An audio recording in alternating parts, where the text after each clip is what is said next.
తెలుగుదేశం పార్టీకి చంద్రబాబు నాయుడు గారికి ఏ అంశాన్ని రాజకీయంగా వాడుకోవాలో అర్థం కాక వాళ్ళకి ఏమీ దొరక్క కొన్ని విషయాలని రాజకీయంగా ఏదో బురద జల్లాలనే కార్యక్రమాన్ని చేస్తున్నారు.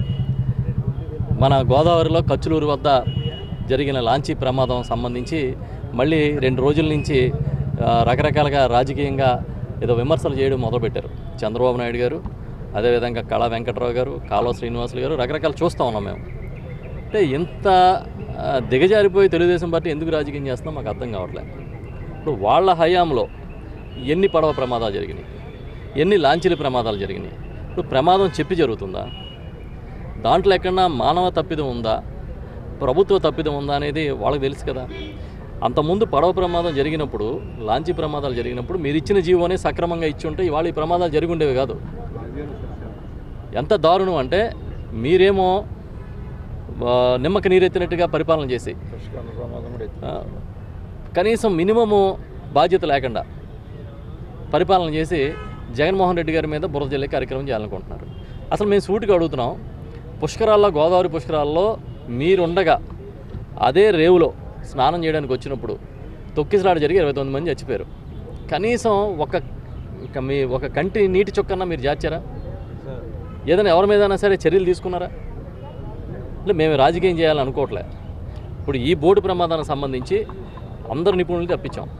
ఛత్తీస్గఢ్ నుంచి, ముంబై నుంచి, అంతకుముందు రిజర్వాయర్లో, బలిమెల రిజర్వాయర్లో మునిగిపోతే లాంచ్ని తీసిన బృందాలను తెప్పించాం. కాకినాడ నుంచి ఎక్స్పర్ట్స్ని తీసుకొచ్చాం. నావేల్ వాళ్ళని తీసుకొచ్చారు. అందరినీ తీసుకొచ్చి అందరూ కూడా 250 అడుగులు 300 అడుగుల లోపల ఉన్న ఆ లాంచ్ని తీయడం సాధ్యం కాదనేది వాళ్ళు చెప్పిన విషయం. అయినప్పటికీ కూడా ఎవరు ముందుకు వస్తే వాళ్ళకి మీరు తీస్తామని ముందుకు వస్తే మేము ప్రభుత్వం సిద్ధంగా ఉందని చెప్పి ప్రకటించాం. ధర్మాడి సత్యం అనే ఒక మత్స్యకార నిపుణుడు వాళ్ళ బృందంతో తీస్తామని చెబితే వాళ్ళకి బాధ్యత అప్పగించాం. కొంతమంది మీడియాలో 2 గంటల్లో తీసేస్తాం, అరగంటలో తీసేస్తామని స్టేట్మెంట్లు ఇచ్చారు. ఇవాళ వాళ్ళంతా ఏరి మేమేం చెప్తామనంటే ఇప్పుడు కూడా ప్రభుత్వం సంసిద్ధంగా ఉంది.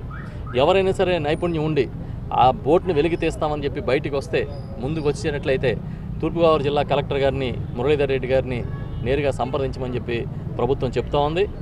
పైనుంచి చూడకపోతే వరద ఎంత ఉన్నప్పుడు 5 లక్షల క్యూసెక్ల వాటర్ వస్తుంది. ఆ టైంలో పైనుంచి ఎలా జరిగింది ప్రమాదం, అక్కడ ఆపరేషన్స్ ఎలా జరుగుతున్నాయి అనేది ఏరియల్ సర్వే చేశారు. దాన్ని కూడా కామెంట్ చేస్తున్నారు. ఈ రోజున చనిపోయిన ప్రతి ఒక్కరికి 10 లక్షల రూపాయలు ఆర్థిక సహాయం చేస్తామని, గాయపడ్డ వాళ్ళకి 3 లక్షలు, ప్రమాదం నుంచి బయటపడ్డ వారికి 1 లక్ష రూపాయలు చేస్తానని ఆ రోజు గౌరవ ముఖ్యమంత్రి జగన్మోహన్ రెడ్డి గారు చేసిన ప్రకటన ప్రకారం ఇప్పటికీ అందరికీ కూడా పరిహార మొత్తాన్ని పంపిణీ చేయడం జరిగింది. తెలంగాణలో బాధిత కుటుంబాలకి ఇవ్వాల్సిన మొత్తాన్ని ఆయా జిల్లాల కలెక్టర్ల అకౌంట్లకి తూర్పుగోదావరి జిల్లా కలెక్టర్ గారు పంపించడం జరిగింది. వాళ్ళు ఆ లీగల్ హెయిర్ ఇతర అంశాలు చూసుకోవాల్సి ఉంది కనుక వాళ్ళకి సంబంధిత కలెక్టర్లని మీరు కానీ సంప్రదించినట్లయితే యంత్రాంగాన్ని అక్కడి నుంచి ఇమీడియట్గా మీరు మా ఆంధ్రప్రదేశ్ ముఖ్యమంత్రి జగన్మోహన్ రెడ్డి గారు ప్రకటించిన పరిహారాన్ని తీసుకోగలుగుతారని చెప్పి సందర్భంగా నేను తెలియజేస్తూ ఉన్నాను. అదేవిధంగా ఇంకా ఎవరికైనా ఏదైనా ఇన్ఫర్మేషన్ అవసరమైనా సరే ఎప్పటికప్పుడు ఇవ్వడానికి సిద్ధంగా ఉన్నాం. డెత్ సర్టిఫికెట్స్ ఇన్సిడెంట్ జరిగి బయటపడని వారికి కూడా వారు మరణించినట్లుగా భావిస్తూ డెత్ సర్టిఫికెట్ కూడా ఈ ప్రభుత్వం మంజూరు చేసింది.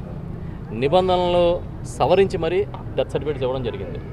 అదే కాకుండా ఇప్పుడు దానికి సంబంధించి ఒక జీవో కూడా అవసరం అవుతుందని ఇన్సూరెన్స్ కంపెనీస్ కోరిన మేరకు ప్రభుత్వం ఒక ప్రత్యేకమైన జీవో ఇవ్వడానికి కూడా సంసిద్ధమవుతుంది. ఆ రోజు అక్కడ సాహసం చేసి వెళ్ళి కాపాడిన ఆ గిరిజనుల్ని స్వయంగా సత్కరించాలని చెప్పి వారికి నగదు పురస్కారం ఇవ్వాలని చెప్పి గౌరవ ముఖ్యమంత్రి జగన్మోహన్ రెడ్డి గారు నిర్ణయించారు. త్వరలోనే వారిని కూడా తీసుకెళ్ళి అక్కడ సీఎం గారి దగ్గర వారికి నగదు పురస్కారాలు అందజేయడం కూడా